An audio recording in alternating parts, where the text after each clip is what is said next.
Hi everyone, welcome back to my channel. My name is Sandra. Today I'm going to be talking about Trial of the Sun Queen by Nisha Tuli. If you are subscribed over to the Story Darlings channel, that is the channel for Tara and my podcast. We actually discussed Trial of the Sun Queen over on that channel as our latest episode because that was our Amazon book club pick for the month of March. And so we had some fun discussion over there, but I wanted to do kind of a non-spoilery, more structured review over on this channel as kind of a reading update for what I've been reading for the month of like March and April. So I'm already about halfway through the sequel book, Rule of the Aurora King. And I have to say that this series is really fast paced. It sucks you in and it's full of action. It's full of witty banter. And I really live for those moments. So it's really easy to just kind of blast through the book. I know that Nisha Tuli plans on this to be like a quartet. So there's a third book that's coming out this summer. And then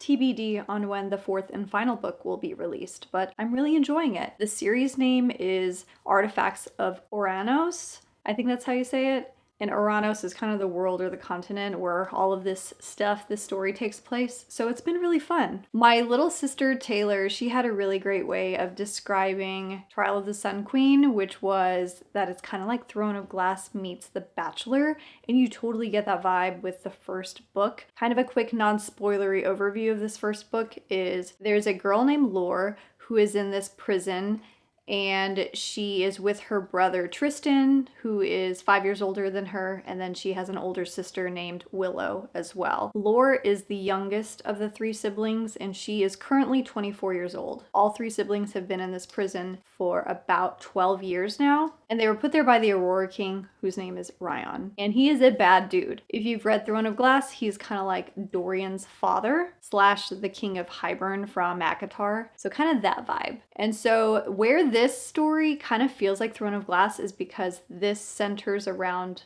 I mean, it's in the title, Trial of the Sun Queen. There's 4 trials that the protagonist Lore has to go through to try and earn the hand in marriage to this king named Atlas of a rival realm. Atlas has some very shady reasons for having Lore in this competition to be his bride, the Queen of the Sun Realm. And it's very much like Fourth Wing in that way, and where there's like the gauntlet and there's these very brutal to the death kind of trials that the protagonist has to go through, and it makes for some interesting situations. Trial of the Sun Queen begins with Lore in this prison. She's been there since she was 12 years old. She does some very unspeakable things to try and better her life and her siblings in their time spent in this prison, including like selling her body essentially to these guards and wardens of the prison for things like soap or to protect her brother or sister. No one knows who they are. They don't even know that they are siblings. They are trying to keep it as secretive as possible. For the world building of this book, you know that there was a lost realm, a queendom,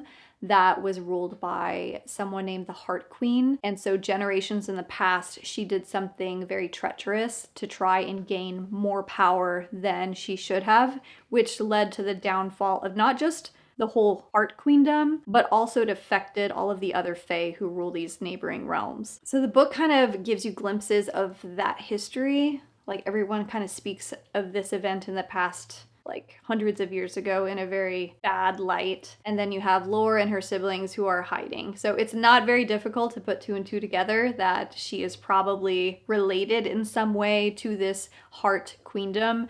And there's just a lot of imagery of like the rose, the red rose is a symbol of the queendom. So I'd say that if you enjoy Throne of Glass, if you enjoy ACOTAR, if you enjoy Fourth Wing, then you're likely going to enjoy Trial of the Sun Queen. It has spice in it. It has romance in it. It has angst in it. It has enemies to lovers. At one point, there is kind of like a love triangle type of thing. And again, like it's super fast paced. So you're going to be able to read through this book, even just sitting down and casually reading it really, really quickly. Where this book is kind of reminiscent of ACOTAR is at one point, Lore is taken from the prison and she wakes up in the Sun Palace of a neighboring kingdom, and she is fed and clothed and trained up to participate in these trials. And it's very much like Feyre waking up in the spring court, and Tamlin is trying to woo her, and she's just getting used to all of these fae walking around. So Laura's kind of having a very similar experience. She's this human girl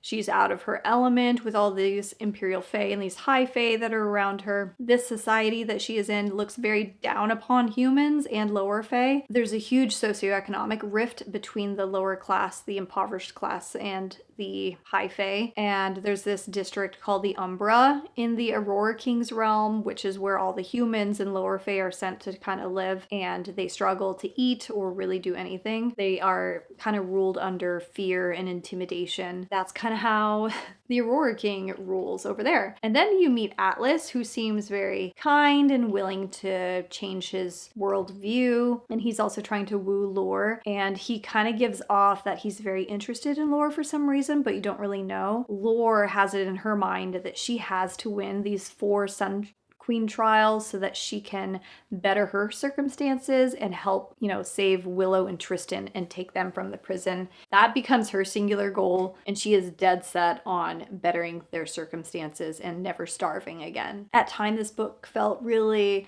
Blood and Ash by Jennifer Armentrout, and also Hunger Games. It has a lot of that. Even the females that are vying in this competition, they're referred to as tributes, and so it could be to the death. I enjoyed this story. I think I gave it 4 stars. It was really fast-paced, which I always enjoy. I did find the protagonist Lore a little bit grating at first because she felt, even though she's 24 years old, she felt a little bit juvenile, and she looked down upon herself, especially when she was comparing herself to other women. I don't know if it's just like a character flaw type of thing, or whether she was just really self-conscious of the fact that she's spent, half of her life in a prison starving, and so she doesn't feel like she's beautiful. We also learned that the Aurora King has a son named Nadir, and he's very tall, dark, and handsome. He goes about his business in very brutal ways too. He doesn't think twice about killing someone if he thinks that it's going to benefit his cause. And basically Nadir's story is he has a twin sister named Amya, and they are in cahoots to try and bring down their father, Ryan. They want to assassinate him so that Nadir can take over ruling the Aurora realm. So there's a lot of family drama, there's a lot of politics, there's a lot of sneaking around, and it's just really fun. Oh my goodness, I am on the struggle bus today. Kind of a triple whammy of things happening. Today is very cloudy and overcast, like it's been rainy, the weather is dreary, so my lighting has been off. And then, apart from locking Gizmo in here while he's chewing on his bully stick, I ran out of space on my camera and my battery died. So I had to wait for my camera to charge back up and then go through and delete some really old content that I had on my camera. So, okay. Now that I've had lunch and I'm a little less hangry, I am back. But I think I was about to start talking about my favorite characters in the book, so I'm gonna get into more, this would be a good time to get into more spoiler content, so just beware if you haven't read all of Trial of the Sun Queen. I'm just gonna speak very freely about characters and different things that I enjoyed. I would say my favorite characters were Callias, who was I think he was like a gay beauty stylist, so he does Lore's hair and makeup and also for the other tributes, but he's so sassy. Some of the best humor in this book were his outrageous, raunchy lines, and I must have highlighted 90 different things throughout this book, things that I thought would be important, things that made me laugh out loud, and other moments that I just really liked, whether it was like romantic tension or the way something was worded. I had lots of things to highlight in this book, but Callias, definitely a very fun side character and someone who was needed in Lore's day-to-day. She was just on her own island. She's separated from her siblings and she doesn't know who she can trust. After 12 years of basically growing up in this prison, she deserves some humor and lightheartedness. So I enjoyed him as a character. I also liked Gabriel from the get-go. He was grumpy and gruff, and he just seemed like he had a chip on his shoulder and was so angry at the world. I believe he's the captain of Atlas's guard, but he's also very close to Atlas. Gabriel is reminiscent of Kaol mixed with Lucian from Throne of Glass and ACOTAR. Gabriel just kind of also a little bit Adian. Gabriel kind of swings both ways. He is very flirtatious. He is often getting into intimate predicaments with people at parties, like soirees and things like that. And he also just doesn't give Lore the time of day. He's very dismissive of her and keeps a wall up and just treats her very gruffly. So there was a funny scene where she needed to take a bath because she was filthy after a trial. And he just like threw her barbarian style over his shoulder and then just dumped her into the bathtub with a big thump, and he didn't give a shit. And so they kind of have that interaction and relationship together, and it's so funny. I loved Gabriel. We don't really get a lot of time with Lore's siblings in this book. From what I saw so far, I really enjoyed Tristan's character. He had that very charismatic playboy kind of personality to him too, and he was protective of his sisters, and you can tell he's a good guy and his heart is in the right place. So I enjoyed him too. I think he has a lot of potential to be a favorite side character as well. The one that Trial of the Sun Queen leaves you needing to find out more is about Nadir, just because you do get his perspective in this book. It's third person, unlike Lore's chapters, which are first person POV, but Nadir's you get third person. You can't really tell what his end goal is, but he's so intriguing, especially how he handles problems, which is typically just killing them out of his way. He's another character that I am interested in learning more about. I can see the appeal of this book. You know, over on the Story Darlings episode, Tara mentioned where she was being driven insane by all of the cliffhangers and all of the things like plot things that you don't really get a lot of answers for in the book. And I did want to call out, like, Nisha Tuli puts an acknowledgement in the front matter of the book where she addresses this. She says, I know you're looking for answers, just hang in there, be patient, you'll get answers in the second book, a lot of them in the third book. So that's what I'm hanging tight for. I am very much intrigued by this story, and I want to know how it pans out and where lore fits into all of this stuff that happened with the Heart Queendom. I'll say another favorite moment that I had in this book was at the end of the fourth trial. It was during the illusion when Lore puts it together that Atlas is using his power to create a false environment, and so they need to just be courageous and step over the edge, literally. And then it becomes like a hedge maze, and they're seeing like people that they care very deeply about, and they have it in their minds that they have to protect them as they get through this maze. Lore gets through the maze. She is so traumatized by thinking that she has lost Tristan and Willow in this maze to these monsters that are lurking about, that she absolutely rails into Atlas. She doesn't care if he's the king.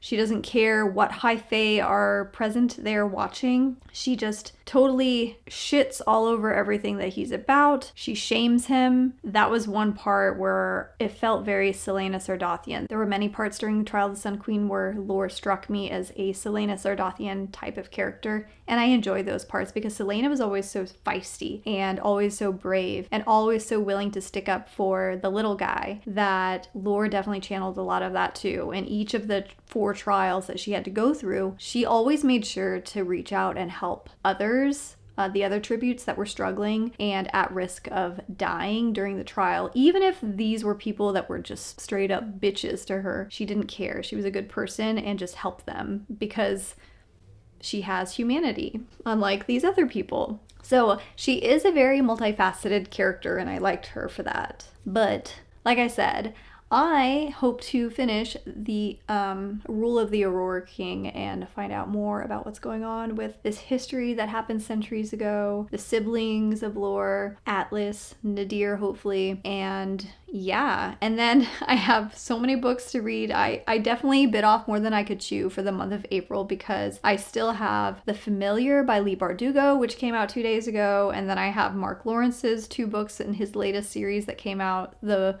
Book That Wouldn't Burn, and then the one that just came out, The Book That Broke the World. So I still have to read those. And then I still have to finish the last third or last quarter of 3 Body Problem. So I still have that. So I'm going to go do my exercise and read that, and then hopefully start on, we'll say Leigh Bardugo next. And then Emily Henry's new book comes out in a couple weeks. So I'm on a time crunch, but I think I can do this. So wish me luck. I'm gonna go enjoy this cloudy, overcast day. So if you are watching to, if you watched to the end of this little shit show episode, drop me like a little rain cloud emoji or something to let me know that you made it and you're here with me. I will see you next week. Thanks. Bye.